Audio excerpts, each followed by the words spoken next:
Thank you for watching, liking, commenting, sharing, and subscribing right now.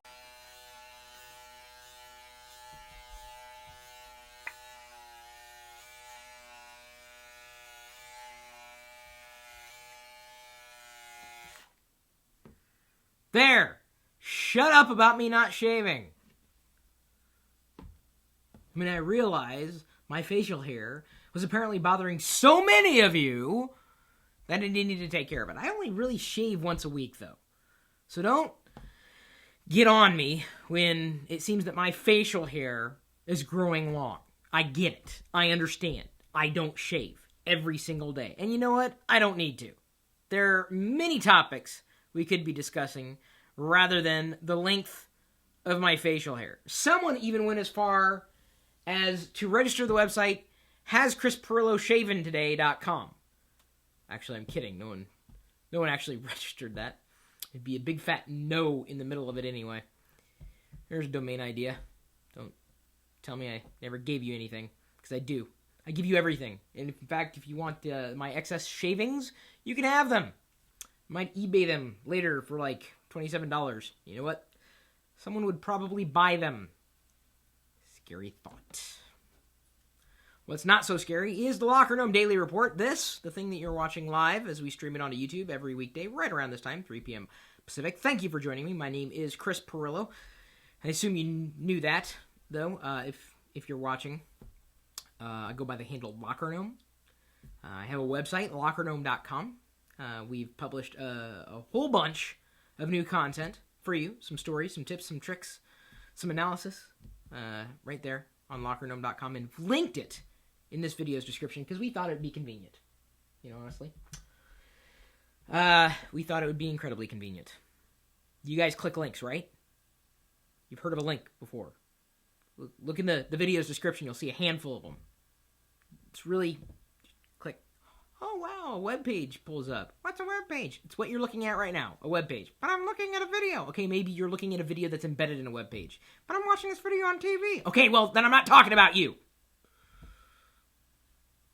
We want to share our thoughts and feelings that have nothing to do with my facial hair.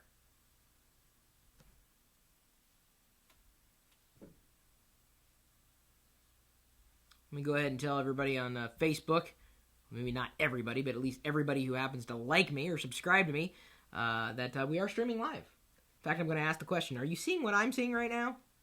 And then they'll look and they're like, oh, you made me look. Oh, I hate that. Let's go ahead and tweet it out, too. And then I'm also going to +1 this video, which you should be doing, by the way. If you don't +1 items that can be +1'd, you're actually doing yourself some harm. +1ing things could very well impact your search in Google today and moving forward. So if you like the content that we do for you on a daily basis, +1 the things that you like.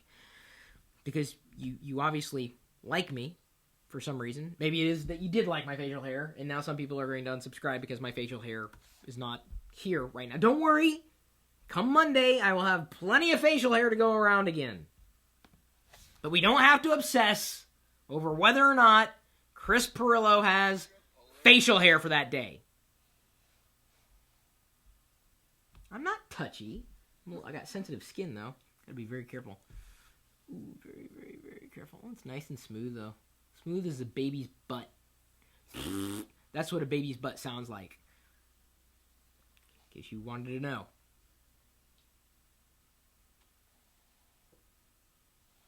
Heard some weird sounds coming from underneath the desk. That was Wicket licking a part of his body that I really don't care to...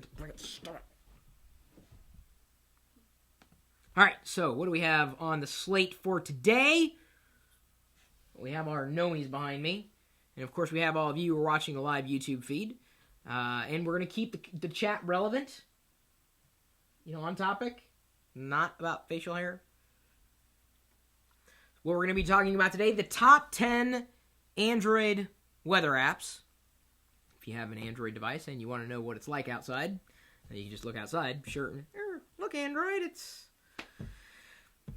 got an article for you, a roundup of the top 10 weather apps. We'll be talking about that today, as well as how to make vocal audio sound better in Audacity, which is open source. They just released a new version of that, by the way. How to add a taskbar to multiple monitors in Windows 7. Tips for talking it to ATC, or I believe it's air traffic control, in FSX, or Flight Simulator, the one that Microsoft puts out. Then, of course, we have the top 5 free GPS navigation iPhone apps. And is blogging the future of journalism? It's a good question. Is it? You guys answer the question that I asked there. Is it? Well, don't worry about answering right now. We'll be doing a separate video as a part of this entire live video to, talk about that topic in particular. Backlink of the day. I do want to make mention of this. snappy-text.blogspot.co.uk. They link back to an article on Locker Gnome, the article that we wrote, How to Build Websites in Windows 7. He liked the article. So Snappy Tech linked back to Locker Gnome. So you know what we did? We shared his link with you because he shared our link with other people on his blog. I want to be backlink of the day. All you got to do is link back to lockergnome.com, like an article that we do. You don't do enough. Really? 6 new original pieces of content every day? I'm not exactly sure that's not enough for you. Really? You want more? You guys are insatiable. Okay, fine. We'll do our best. But let's go ahead and start with the top 10 Android weather apps. I do need some help for this. I need the Android mascot that I'm apparently going to have to get up and get because Wicket is now planted firmly on my wife's lap, fast asleep as he's on his back. I guess when you put sharks on their back, they fall asleep too. He's being quiet. All right. He's being very quiet. I'm very grateful that he's being quiet versus licking parts of himself that just sound disgusting. What kind of voice should we give the Android mascot here? Because we should give him a little... Because this is... When I'm pretending to speak like you, I think you sound like this. Honestly. That's what you sound like to me. No, you don't. What does this guy sound like, though? You gotta have a good... I think the weather outside, it's like that. Is that good? Yeah. I like that. Diana liked that. She laughed at that one, so that's going to be the Android mascot voice today. That may change. All right, you ready, honey? Right. I think so. What's the weather outside today? Well, it's partly cloudy. Oh, really? Yes, Android mascot, it is. So, if I wanted to know what the weather was like outside without having to ask somebody, what could I do? Well, you could probably install some apps on yourself. That sounds disgusting. You're telling me it sounds disgusting. No, I was not playing with my dolls. But I was setting the stage to let you know we've published a new story on lockergnome.com related to, of all things, the top 10 weather applications for the Android platform. So please, read along with me. The link is in the video's description. But I don't have Android. See, that's you. This guy sounds like this. You sound like this. Oh, you're just a bunch of voices in my head. All right, so what do we have? We have the Weather Channel. Yeah, they've got an app for Android. In fact, I believe the way they distributed it originally was they put a little code up on the Weather Channel screen, like the actual TV channel, and people use their Android phones, or I don't know if they had Android tablets back then, to scan in that code to download the Weather Channel app. Kind of neat. The Go Weather widget, free, and that's probably one of my favorite things about the Android platform. You're going to hear me say it. Widgets are pretty cool. They are, when you have the right widget. Weatherbug, a fan of Locker Gnome, by the way. lockergnome.com/inside Weatherbug. They've been very supportive with our endeavors over the years. Gnome Decks, Locker Gnome, and beyond. They have an application that is free on the Android platform. AccuWeather also has an app available for Android. Radar Now, and I was a fan of the Radar apps, right? You know, it always, when you're watching it, like, they never really made any sounds, though. You'd always have to go boop, and every time it like crossed something, boop. And I got used to watching the radar when I was growing up because I was always afraid of severe weather, afraid of tornadoes, thunderstorms, and everything. So I always tune in, watch the best television station that had the best radar. Well, now I don't have to watch television. I can just watch my Android device with an app installed. There's the 3D digital weather clock. So combining two of your favorite things, the time and the weather. Maybe they're not your favorite things, but maybe you want them both at the same time. Kind of like chocolate and peanut butter. It tastes good together. Weather Underground also has an application available for Android. Yahoo has a weather app. And I don't know if they're going to be killing this soon.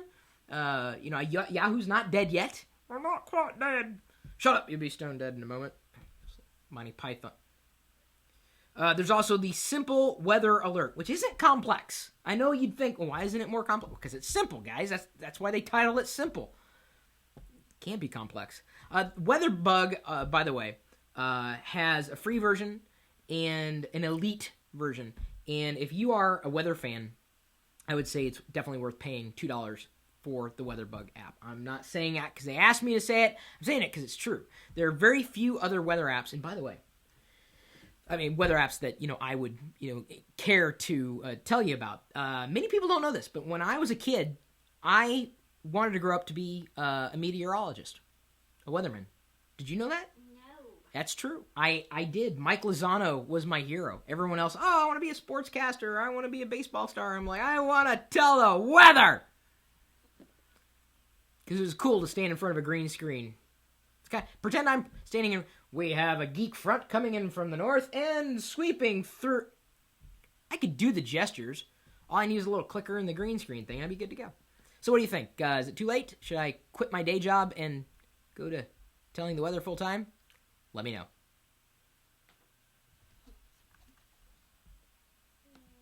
That's true. It's a true story. Thanks, Chris. I like this voice. Sounds like Larry the Cable Guy. How do you make vocal audio sound better in Audacity? You ready? Oh!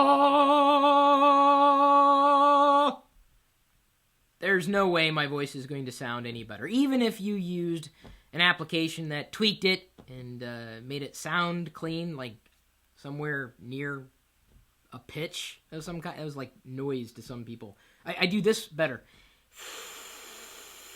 White noise, I excel at. Purple noise, not so much. So, if you've not heard of an application called Audacity, it is free, or actually it's open source to be specific, and it's cross-platform. It is a go-to application when it comes to editing audio files. And I don't mean audio files like people who love audio. They're known as audio files. It's spelled differently than the audio files. The files of audio. Audacity has been covered 7 ways from Sunday, certainly on LockerGnome.com. And we've done a couple of videos on Audacity as well, some screencasts. If you guys want to know anything more about Audacity, let us know what you want to know. If you haven't been able to figure it out already, if you haven't been able to get your question answered at one point or another on the internet, we've posted a tutorial based on some questions that we had received, how to make vocal audio sound better in Audacity. Now, if you are someone who is publishing audio online, a podcast, and you want to make sure your voice sounds good, there's some tweaks you're going to want to make. And yes, much of it is contingent on the microphone you choose to use during the audio broadcast. In fact, after some recent tweaks that I made to the microphone that I'm using for these live YouTube broadcasts, audio should sound better. My levels are now normal in the sense that I'm not spiking and coming in too hot, as some people are prone to do if the mic levels are a bit too high. But if you're trying to make your voice sound better, and you're dealing with all the tools that are in front of you, you don't have $1 million equipment, Audacity may be able to help you. It's not going to clean up everything, but certainly there are some filters you can run to make things sound better, including removing noise from the background. Noise, like if I'm completely silent, do you hear anything in the background? You may not. You may have picked up a computer fan that I have, the computer that's recording this particular video, that's sitting a few feet away from this particular microphone. There's also a compressor you may consider. It's an effect within Audacity, so if you don't have a real compressor connected to your microphone, there's a virtual effect, and it doesn't work as nicely as something that is like real, like an actual compressor, but it gets the job done. Better than nothing. There's a hard limiter, normalize and amplify effects. You can also generate silence to smooth things out. We've posted a few different tips and tweaks, specifically in relation to Audacity, for those of you who have done anything or want to do anything with audio. Take a look. The link is in the video's description, pointing to the article on LockerGnome.com. How to add a taskbar to multiple monitors in Windows 7. Ready, honey? Do you get stuff done? Like a to-do list? You have some tasks? Do you get anything done on your taskbar? Probably not. I mean, the taskbar is there inside of Windows to help you manage the open applications or programs or utilities or tools or apps or whatever you want to call them. Some shortcuts possibly. The taskbar is there to help you manage all the things that are running and that have some kind of windowed interface on top of Windows. Now, I know a lot of you only have one screen. I do feel sorry for you. I'm a big fan of having one or more monitors connected to a computer, whether it's a notebook computer, and we've talked about multiple monitor solutions before, so I'm not going to dive into that right now, or it's on the desktop and having multiple monitors. I love keeping all of my communications apps open on a separate monitor, and then what I happen to be working on, like in the present moment, my current task in the front monitor. So many people, though, are frustrated with not having that taskbar span multiple monitors. And there are ways that you can make this happen. You need to rely on some software. So we did a roundup, and Ultramon is one of those suggestions that I would certainly make. It's one that I remembered from way back when. Very, very helpful in getting that, single screen taskbar to stretch across multiple screens. Because you may be operating on that second screen, you don't want to have to keep coming back to the other screen to get something done. But we've also dug up Display Fusion as an option. There's actual multiple monitors. That's either free or $29, depending on which version you go with. I love the title. Actual multiple monitors. With tools like this, you can add the second taskbar. You can mirror taskbars if you want. You can adjust transparency, of the taskbar. You can group similar taskbar buttons. I mean, there are different features available in these different utilities, but it's not just the one that you've probably used today. If you're even using a toolbar extender, this extender really works. It sounds like one of those late night commercials. If you feel inadequate with the size of your taskbar, just apply one of these software patches and you'll be happy.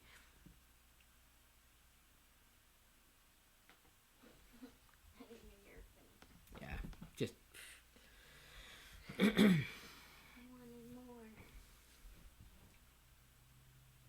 Windows 8 had what? Multitask bar support built in. Oh, naturally, Windows 8. Okay, let's talk about air traffic control in FSX. I really don't know what to say about this stuff.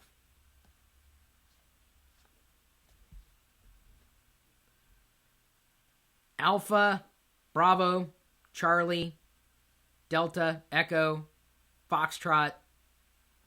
It's about as far as I can get with that alphabet.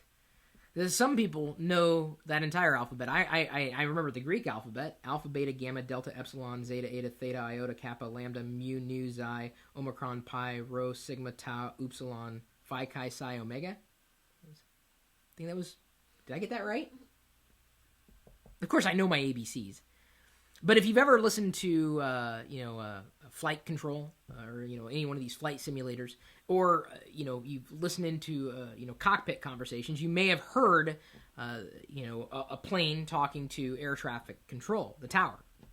And if you are a fan of simulators, and I know so many of you guys are, Gnome Air 572, you are cleared. There's a real airline called Gnome Air, at least with Microsoft's flight simulator. And so, I don't know why, but many of you seem to be in love with the articles that we're publishing on Locker Gnome, tips and tricks for getting started with flight simulators. And we've got tips for talking to air traffic control in FSX, or Flight Simulator X, from Microsoft. And as a matter of fact, while I'm doing this, I'm going to go ahead and see if I can talk to the tower. I'm going to pull them in by way of TeamSpeak. If I can get, I don't know if this damn Scotsman is listening in, but maybe we can have some air traffic control conversation live and in real time. If I pop into this channel down there and pull up the audio, we'll see what this sounds like. So what does this sound like? Thanks for catching me off guard again. It depends on what exactly you're wanting to talk about in this instance. but yeah, I know phonetics inside out, so yeah. Okay, so air traffic control, flight simulator, this seems to be crucial to flight simulator's smooth operation, at least from someone who's using it, correct? Pretty much. So long as you're talking you're taking very, very short amount of time to make your transmissions, then yes. Okay, so in relation to that, what is the mistake that most new users make with flight sims, and specifically talking to air traffic control? You'll get people who will key up and go, Gatwick approach, this is A lot of uhs and ums. pretty much. Whereas if you're going to do that, it should be Gatwick control, Speedbird 525 Alpha with you on approach Timber 2 Alpha, approaching Timber at X time, blah, with information kilo, something like that. So the number one suggestion is know what you're going to say before you say it, correct? Pretty much. At the end of the article, I do say take notes, because ATC do have a habit of giving an awful lot of information very, very quickly. If you don't have the memory capability, or you're prone to forgetting what ATC have told you, write it down. That's a huge tip. Do you have any recommendations for what people could do to memorize the way the alphabet is stated? The simplest and easiest ways to practice. Most air traffic controllers within VATSIM or IVAO will allow you to make mistakes on the phonetic alphabet, purely for the fact that you don't have to use the phonetic alphabet all that much within ATC. It's more helpful for the ATC themselves to know the phonetic alphabet.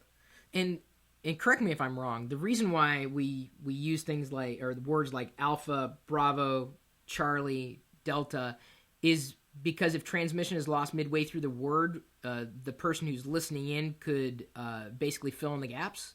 The words there's no similar sounds between the letters. Yeah, and also if you're just saying A, B, D, my D's, by my understanding, can sound like T's, and A's can sound like E's. So if you are specifically saying Alpha, Bravo, Charlie, Delta, Echo, Foxtrot, Golf, Kilo, Tango, etc., you're not going to get that wrong.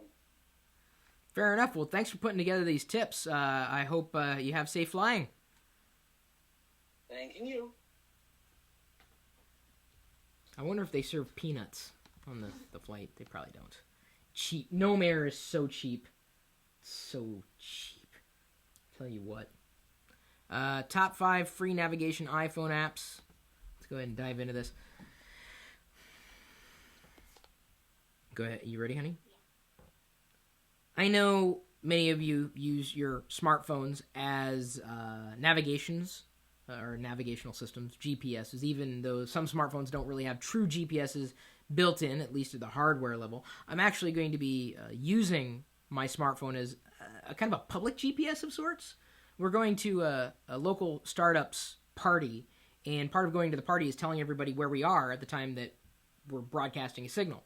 So there's an application that will allow you to tell friends where you are. I mean, for a limited amount of time. You don't just leave it open, forever. So for the next hour or so, people will be able to know exactly where Diana and I are in the car as we're driving to the party. So they'll know where we are. And if we find a parking spot, because usually in Seattle you just circle and circle and circle and circle and you never find something. So I know a few of you are interested in GPSs. My dad is. He's always looking for a new GPS. Even though I said, Dad, you have an iPhone. Just get the right app and you'll be good to go. So this article was compiled really for, I would say, my dad's benefit. Google Maps is, baked in to iOS today. Of course, Google did a better job with the mapping applications on Android. Shocker there. There's also Waze. That's a popular application for GPS. WAZE.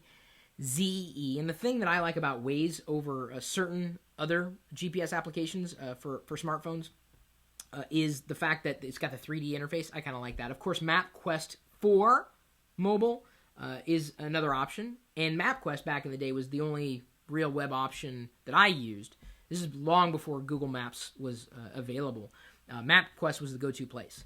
In fact, I kind of giggle now if I'm talking to someone, they want to know, how to get to our house. Let's say we've got a repair going on or whatnot. They say, well, is it on MapQuest? I'm thinking, MapQuest? Really? People still use MapQuest? It's kind of shocking to me. But there's an updated application adding a few different features, including the ability to save places, which you may not have in your default GPS app, as well as an easy way of finding places around you or certainly on the way. There's Scobbler, and that's another one. It's basically free or truly free turn-by-turn voice navigation for iOS. So if you are looking at Android and saying, I wish I had something like that, maybe there's an option available. We've done a roundup of our favorite free GPS navigation iPhone apps. We posted the story in the video's description here. If we've missed one that you think we need to have there, well, let us know. We'd love to share that information with everybody else. Not your location, the information of where they could find the app, the location of the app. That would help, not you. I don't really care where you are. Well, other than I hope you're on the page reading what we've compiled for you. That's where I want you to be. That's where you are. Is blogging the future of journalism? This is 6? Yeah. All right. You ready, honey? I am not a journalist. I took 0 journalism courses when I was in college. I graduated with a degree in English education, and I enjoyed writing. In fact, my favorite course in college was something called personal essay. Now, if that course were still around, and maybe it still is, they would likely call it blogging, because a lot of what blogging is a personal essay. And I really love surfacing stories. My stories, your stories, your stories. We surfaced another story today, written by a guest blogger. And by the way, if you want to be a guest blogger on Locker Gnome, it's really not that difficult to do. All you have to do is have a story and write well. There's no in between there. So this is a guest blog post posing the question, is blogging the future of journalism? And I would argue that it's the presence of journalism. Even though, and I gotta be careful because this is like, stirring up a hornet's nest here, blogging is not journalism. I would say that better information is usually, conveyed with blogging than by journalists. And I'm going to, again, qualify that. I understand journalistic ethics, staying impartial, just relating the facts, but I have had so many run-ins with traditional journalists and today's idea of journalism where all they want to do is spin the story and your perspectives, your opinions, your thoughts to fit the story that they want to present. Over the years, I can tell that's been an ongoing frustration. I get a call from the New York Times, and I'm just pulling that out. That is an example. I'm not saying that they ever called me. I think I did a few stories with them. But inevitably, I'll get on the phone with a journalist, and they're asking me questions, and I give them my answers. And then they ask the question, but in a different way, as if my answer is going to change. And then they push to the point where they're trying to get me to give them the answer that they're looking for so they can get the quote to run with their story.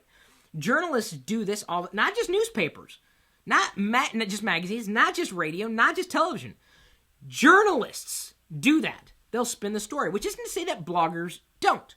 But another thing I notice, a big difference between bloggers and journalists, is bloggers will generally tell it like it is. I find bloggers far more impartial. Got to edit myself. I have the ability to do that, even if I'm speaking in video. What I'm saying is, if a blogger is going to write about something, they genuinely care about that which they're writing about. Seldom do you find that in a journalist. So many times, a writer will be hired for an outlet, a media outlet, and they're told, okay, you're going to write about electronics. But they don't know anything about electronics. They're not a geek. They don't know anything about gadgets. They only write what they're told or what they guess is pretty cool or going by trends set elsewhere. They're a hired gun versus a blogger who writes or talks about something that they genuinely care about. So to me, bloggers are closer to understanding the truth than journalists. And the difference, again, between these two, this is, huge arguments, go around. Which is better, blogging or journalism? I think the lines are increasingly blurred. It's pretty easy for you to detect whether or not someone who's conveying information about a particular topic genuinely knows about the topic. One of the reasons why I usually don't talk about things that I don't know much about, or if I do, I try to pull people in that can help me get a better understanding of what information I'm trying to convey. But I would never present myself as a journalist. I would never even present myself as a blogger.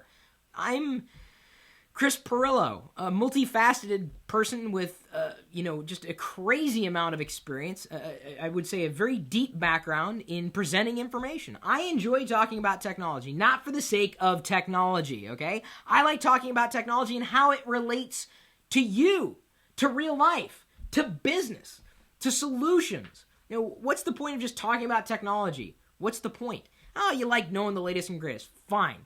I'm more interested in, what does it mean? How is it relevant? That's how I like to approach the topic. So I'm not a blogger. I'm not a journalist. I'm not saying one is better than the other. But the question posed, is blogging the future of journalism? And my answer is, I certainly hope so. Because the state of journalism today is pathetic. I got an email. I don't know if I forwarded this on to you, but I forwarded it on to my dad. And the reason why is because the email that came in was from a media outlet, a very well-respected media outlet. And they were asking me to come on to their TV show and to give them an answer on something that happened recently with the technology or the consumer tech industry. And I had my own perspective. They said, is this really a game changer? And I responded and I said, no, not really. This is kind of par for the course. It's a given. Moreover, the situation was blah, blah, blah, blah, blah, and I kind of gave my own analysis and spoke my mind. I spoke my heart on the topic. They responded and said, okay, no, we're looking for someone who believes that. So they weren't interested in what I had to say. They were interested in finding someone who could underscore the way they wanted to spin the story. And pardon me for, making this loud noise here, but every single media outlet does it. Don't think because you have a favorite media outlet, they don't do it. They all do it. That's journalism today. So if you're asking me, is blogging the future of journalism? Again, I pray to God it is. No, you didn't send it to me. I didn't. I forwarded it to Dad. It ticked me off. It really ticked me off. So hopefully that'll just stick a little needle there in people's eyes. Every media outlet does it, and they'll lie. They'll lie. They don't care. We have to watch out with transparency, and they don't. That's the thing that it probably upsets me more. Is that we have to be transparent about relationships. The media outlets don't. I absolutely hope blogging is the future of journalism. I absolutely do. No, I'm not a journalist. I hate when people call me that. I hate when people label me. I hate it. Because then I'm a victim of their labels. Whatever they label me, I have to be. I'm like, BS. Anyway. We got 6? Yes. Cool. Do we have a Know Me of the Day? Yes. Know Me of the Day is Cyber Tourniquet. Cyber Tourniquet. Because he asked good questions. Because he asked good questions. Except for this last one. Except for the last one, which apparently sucked. I've groomed Nomies. I really want the conversation that's happening back here to be cogent, mature, to bolster the strength of the video, to bolster the conversation in the video. I don't like it when it strays off topic. I don't like being silly back here, unless, of course, the topic is a bit silly in general. But that last one, that wasn't silly at all. It was dead serious. So, anyway. YouTuber of the day is... The Tech Online? Oh, cool. It's apparently the name's Harrison from the email. The Tech Online was asking me a question I would have answered if he was a Know-Me, but he's not a registered Know-Me yet, so I couldn't really directly answer the question. But I guess he became the YouTube viewer of the day. Thank you, Diana. Maybe he'll become a Know-Me. Maybe he'll become a Know-Me, who knows? And she didn't even know that. You didn't know that, did you? I knew that. That was pretty cool, I tell you what. Okay, I'll put the Android down again. Sorry about that. Thank you for the likes. by the way, you can like this video if you didn't know. The way to like the video is if you go over to, in fact, I don't even think I like the video. I like the video, this video. You've got to go over to the page that looks a lot like this. Not my channel page, not youtube.com/LockerGnome, but this. You've got to be able to see, here's the title there, there's the comments there. You have to see the like button right there. This is where the like button is. Yeah, you got to watch the ad. Hey, I got paid somehow. I mean, you think I'm doing this content sharing on LockerGnome.com for my health? Well, I am, because it pays the bills. That allows me to get health insurance. See, I can see 144 of you watching right now. I can see only 84 of you have liked it. That's okay. Let's boost that number up a bit. If I go down here and I press like, and you say, I like this, it's okay. You can admit it. Don't worry. I won't judge you, nor will anybody else. And then you can share it on Facebook or Twitter, or publicly +1 it, just like I know Brian Miner did, even though I don't see his name here. I saw it coming in Google Plus earlier. Rory O'Connor, Tim Jennifer Jensen, Alex Pirillo, Skylar Johnson, and Jamie Bouch. Look, this is very... this is going to be fun. I'm going to do something. I'm going to go here and paste in. Are you seeing what I'm seeing right now? And I'm sharing this on Google Plus. Sorry, my keyboard action's not a bit quicker. Now what I'm going to do is... Hang on. I'm going to go full screen with this. And say, okay, Chris, show me how long the delay is.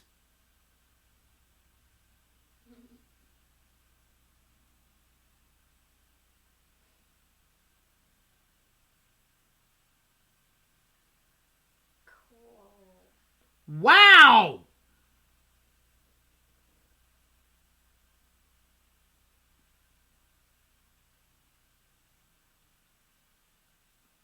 Okay, I'm done having fun with myself. I like playing with myself on the video. I mean, I don't play with myself on video. I'm playing with the image of myself. I'm projecting myself, the video of myself. I'm playing with the video of myself. Aren't you glad you decided to like this video? Hopefully you like all the other videos that we do. We upload them separately. Hey, did you guys see my dad's video? My dad uploaded a video to our YouTube channel. Did you guys see that one? I did that earlier today. He was reviewing a game. It's kind of neat. You guys miss my dad? You miss him? He uploaded a video to the YouTube channel. Check it out, please. Share it, like it, +1 it, tweet it, retweet it. Just engage. Really, let us know that we're creating things that you want to talk about. I'm only doing this for you. And I guess, really for anybody who wants the information. Some people think that geeks are my audience. I wouldn't say that. I think the bigger part of my audience happens to be people who don't know much about technology. Keep that in mind. Even if you do like technology, much like I do, I think we have a better audience in people who don't know what we might already know. That's always been the audience I've been trying to grow over these years. And it's been fun. So no matter who you are, your background, your expertise, your passions, thank you for being a part of this great community, a greater community, really, because you're in it. And putting up with all my wild gesticulations and awkward sentences and whatnot. Hopefully I did not make you feel too awkward. We posted that how to start a business webinar to nomies.com last night. It was apparently a hit. Very glad I was able to do that with Jerry Hobby. I actually learned a thing or two. Believe it or not, I always learn something new every time I talk to you guys. Some of the things I'd rather not know, but most of the things I'm glad I know now. Feel free to join us tomorrow, and in between, please comment, rate, subscribe, whatever you got to do to let people know you appreciate the content that LockerGnome is producing for you on a daily basis. We do appreciate it. And just for you, I'm going to let my facial hair grow out for another week. Okay, that's not just for you. I do that anyway. But it probably made you feel just a little special inside. You get a little warm feeling. Could be that you wet yourself. I don't know. Don't tell me if you did, though. You want to hang out with other geeks? Cool. We've got a place you can do that. It's a live video feed that's pointed at my home office. Going online 24 hours a day, 7 days a week with a chat room where you can see your name and lights. And you can talk to people that are in the stream and they can interact with you. You can ask a question, they can answer it. Not just here on YouTube, but beyond. Well beyond. There, on the website. What was that you mean, Chris? Live.Pirillo.com. Well, see you later.